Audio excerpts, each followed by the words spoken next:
Hi everyone. Now I'm going to be tying a dry fly, a CDC fly. I've just put one on my vise here.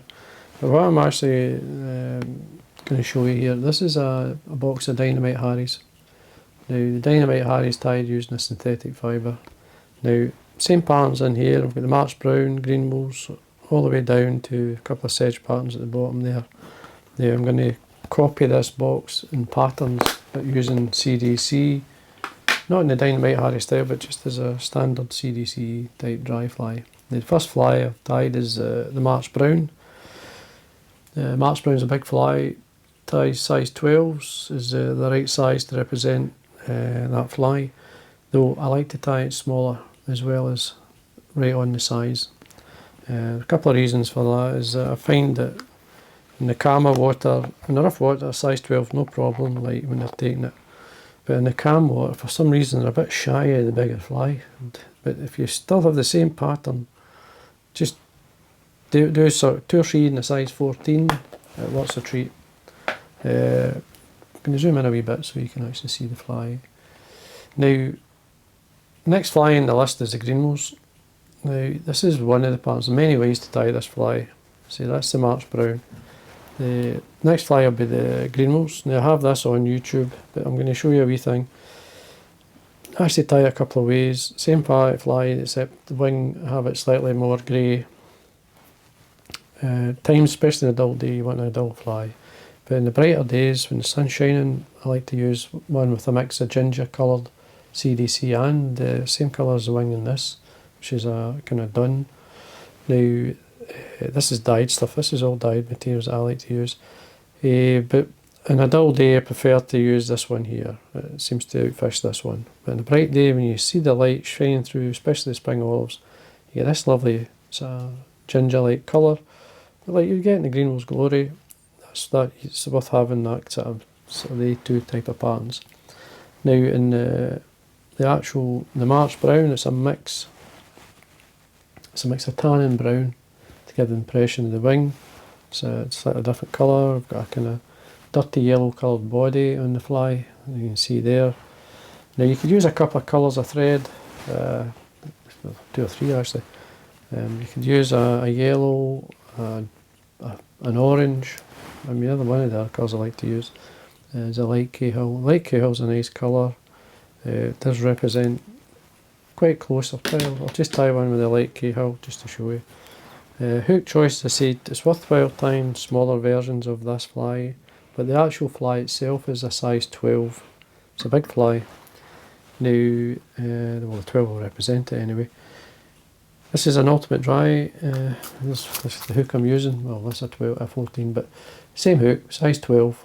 It's got a nice bend. It's got that nice sort of, if you're using a barbless hook anyway, this wee curl up type point, which I like in the barbless hook, especially in this one. Thread, as I say, I'm going to be using the light Cahill 8.0. I'm going to run the wax through it. As I say, you can mix them to suit colour wise and size. It's up to yourself. And I'm just going to put the sides of the bobbin holder on the side of my nose just to take away the squeak. So anyway, what we're going to do is run down, put a layer of thread on the hook, get to the back of the hook, remove the waste. Fibre at the back for the tail. I'm using a Coq de Leon fibre. This is a whitened Coq de Leon. It's a fiery ginger. It's a lovely colour.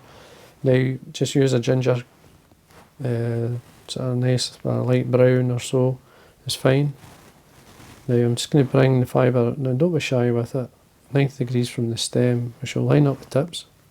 So when they're lined up, you can tear it away. Now if you do tear it off and they're a wee displaced, you just tap it with your finger and it'll bring it all back together. So you see they're all lined up. Hook length, tail length, sorry, the hook length. A single turn on top, keep a hold of the tail, come underneath with the thread turn, pull towards the eye, which will flare the tail. A couple of turns just to secure it. You can see that flares it out. And don't, as I say, don't be shy with the fibre. I like a good decent tail, especially on the dun when it's coming off. Certainly gives the impression that it could even be the shuck as well. So I'm never shy with the tail fibre, I always put it on. The body colour, I'll show you here. This is a brown olive. It's a vineyard dye I use, but it's very light. It's just a wee drop of dye to get this colour. You get a sort of mix of light, so you can see the kind of olive through it, but it's got this yellowy colour. It's a great colour. Now, for the body, I either like to, and I do it a lot, is to remove the fibre from the feathers. This is from a domestic duck. It's one of the larger feathers. You do get a lot of the small, these wee things here, which are really not very good. But what I do is I remove the fibre and then I dub with it. But if you've got the large feathers, then you can actually sort of catch them in. I'll show you now. So I do a single turn close to the base of the feather, pull it into the tip. And make sure you wax the thread. Screw in the fibre tails or the remains. You want to come at least 2/3 of the way up the body. Now I start off with, I use this as obviously like a herald. Start off with it flat, maybe a turn or two, and then I start to tighten up by spinning it one way, and that will help to give you a nice taper. It's fine. Tighten up, make sure there's a good few turns in there. It's not going to pull out, trim away. Now don't throw these fibres away. Trim this off and put it in a pile. I put it into dubbins. I'll show you here, there's one mix here. There's a wee bit of a rabbit. Some of the remains of the CDC, from the cinnamon and the yellow. Or in the March brown, what I've got here is a wee bit of UV, a wee bit of rabbit. The wing is made up of two colours. It's made up of cinnamon, a light cinnamon and a dark brown. So I trim away the fibres once I've formed the wing, and again mix it through to get this dubbing for the thorax. So, but I also use it for nymphs, use it for a lot of other things, as well as dries obviously. Now, first thing I'm going to do, wax the thread again, just anything going forward here. I'm just going to stroke it back, tidy this area up. Now my thread is set up, let's say there's the thorax length there, so I'm about midway. That's where I'm going to tie in the wing. These wee long fibres, we can leave them, not going to do any harm, adds to the fly, but if you want to make sure you get a nice taper, you can trim these out, so it's up to yourself, but I'll take them out, show you, just to show you what it's like.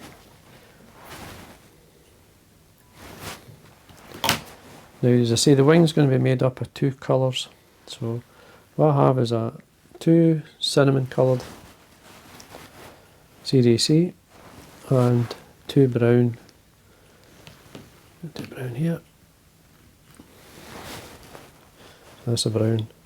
Now what I like to do is, so you can see quite a dark brown, that one,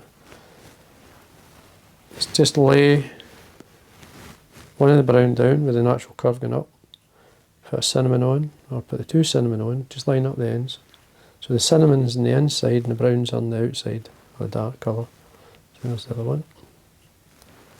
So we've got one mix, should have them, the tips should be lined up. Just going to draw back. See, this is all this here is great dubbing. So all I need is the tip, really, this area for the wing. So just draw this back. I see I trim all this off and mix it into my thorax dubbing. Just make sure I like what I like. See there, that's fine. Wing length, you're looking the length of the hook to balance it up. Just draw it in with your fingers and then pinch it to hold it. Come in, a couple of turns, or 3 turns in that case, just to see. Always check your length, just lift it up. Just check that, just a wee touch, too big. Just a wee touch, not much.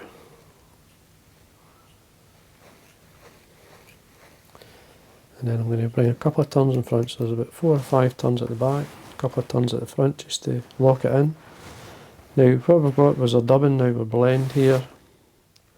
Just take some of that. Now you can put this on as heavy, as fine as you like, it's up to yourself. I'm not sure, I like to put a reasonable amount on, because you can actually, if If you feel your wings a bit thin, you can push it or sort of velcro and just lift it up into the wing to help thicken it a wee bit. So I'm doing the back of the first. Nice and tight. Once we're happy with that at the back, we come to the front and then build up your dubbing at the front. As I say, don't be shy with it.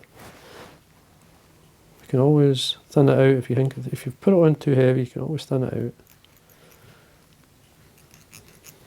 Make sure you get 3 or 4 turns at the front, leave enough to bring it through. Now what I'm going to do here is evenly separate the fibre. I want one cinnamon and one brown either side. Sometimes it's a kind of hit and miss how they actually go in. I'm happy with it as a blend, so it mixes together. So once we're happy with that, we can take one of the feathers. As I say, there is lots of ways you could actually do this. You can take one of the feathers, bring it through as a thorax cover. If you can see it, just bring it straight through, tie it in front. Make sure it's nice and tight. One's enough. If you put too many, if you bring them all through, it'll flatten the wing. You don't want that, especially in a dun. Trim this away. A wee bit of wax. Just tidy this area up. That's fine. Get a wee bit of varnish, just to know things at this point. A wee varnish onto your thread. Just touch a wee bit of varnish on the dubbing there. But anyway, you want a whip finish. Tighten up. Trim your thread away.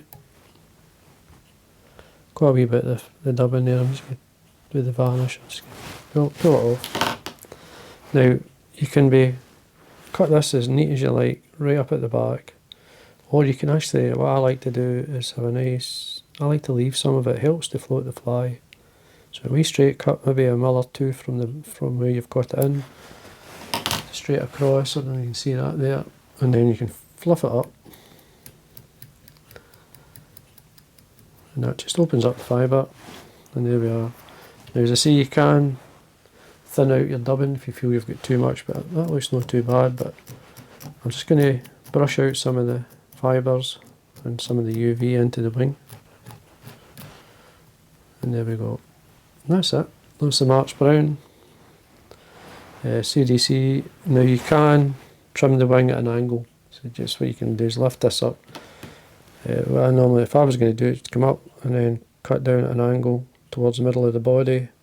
It'll give you a nice wing or shape, but to be honest with you, I don't really bother. It doesn't make any difference to the fly. I want to keep as much on as I can. Trim that way.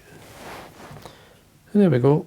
That's the March Brown, or the CDC March Brown. As I say, if I'm lucky enough, I've got different colours I can experiment with. Obviously I like to dye stuff.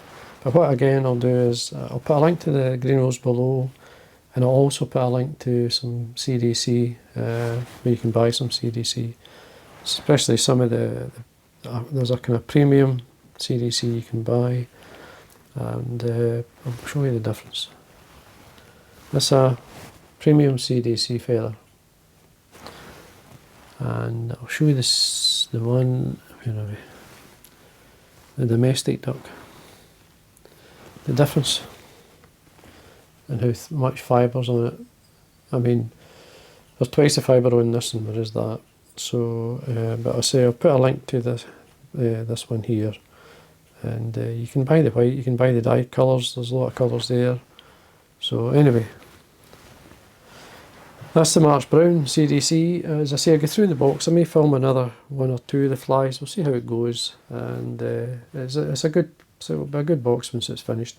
So anyway, I hope you enjoyed that, and again, thanks for watching.